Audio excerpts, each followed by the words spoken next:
DT6 in his face. Hey everybody, Mike Iaconelli here. Just came off a 4th place finish at the Bassmaster Classic. Man, it was a heck of a week for me. Had fun and caught a ton of fish, fishing one of my favorite ways, power fishing with crankbaits.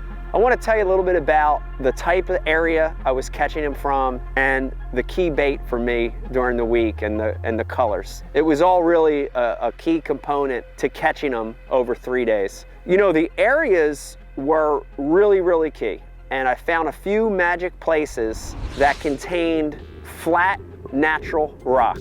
And it was so important to find this rock, and it was big. It was anywhere from a couple foot to 4 or 5 foot long, and it was just this real flat surfaced rock.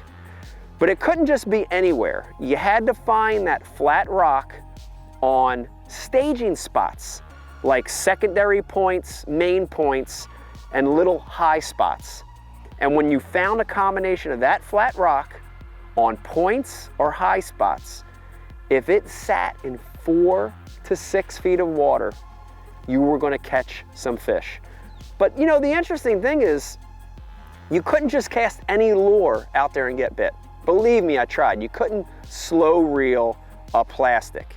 You couldn't fish a swim bait. They really wanted to react. And there's no better bait than a crankbait to make those fish react. But you had to contact the flat rock. You had to bang off it. You had to touch it. It was so important. You know, I started on the 1st and 2nd day with one of my standby colors for so many years. This is a color called Caribbean Shad in the Ike's Custom Ink colors. And it's basically a faded, toned down chartreuse and blue with a little bit of orange in the throat. The reason I use this color the first 2 days of the Classic is because they were feeding heavily on shad, but the water was really dirty, almost muddy.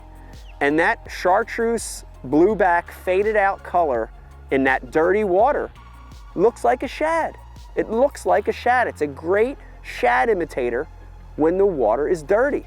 And again, for me, it was key. You could even still see a little bit. This is the actual bait that I threw. And you can see how that bill got scratched up from the rock, and you could see a little bit of red clay. The high spots and the points also had red clay. And letting that bait dig and deflect.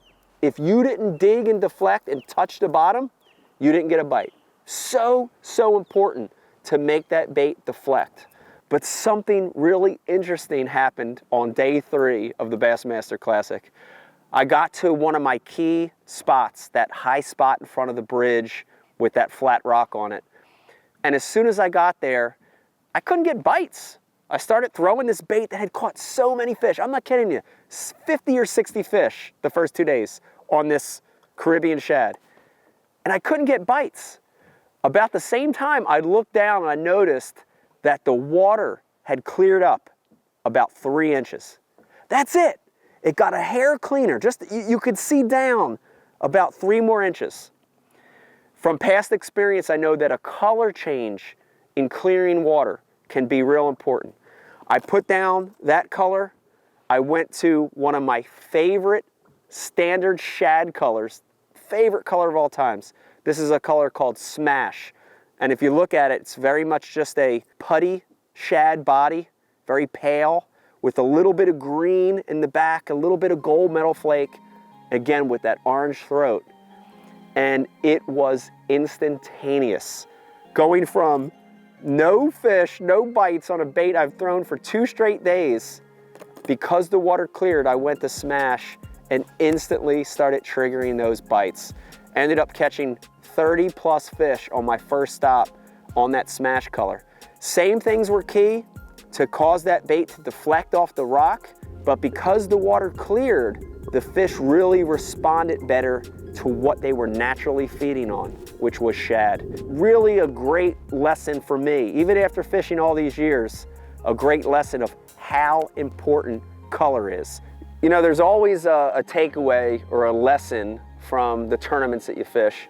And for me, the Bassmaster Classic, man, my lesson, my takeaway is how important color is. you know, for 2 straight days, that Caribbean shad, that chartreuse blue, faded chartreuse blue, was so key for me.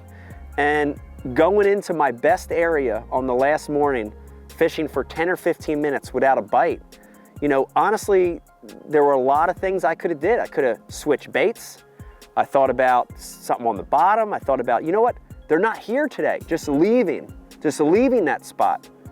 But deciding, because I noticed that water clean, deciding to make a color change, going to a more traditional neutral base shad color like Smash, and all of a sudden just firing them up, lighting them up.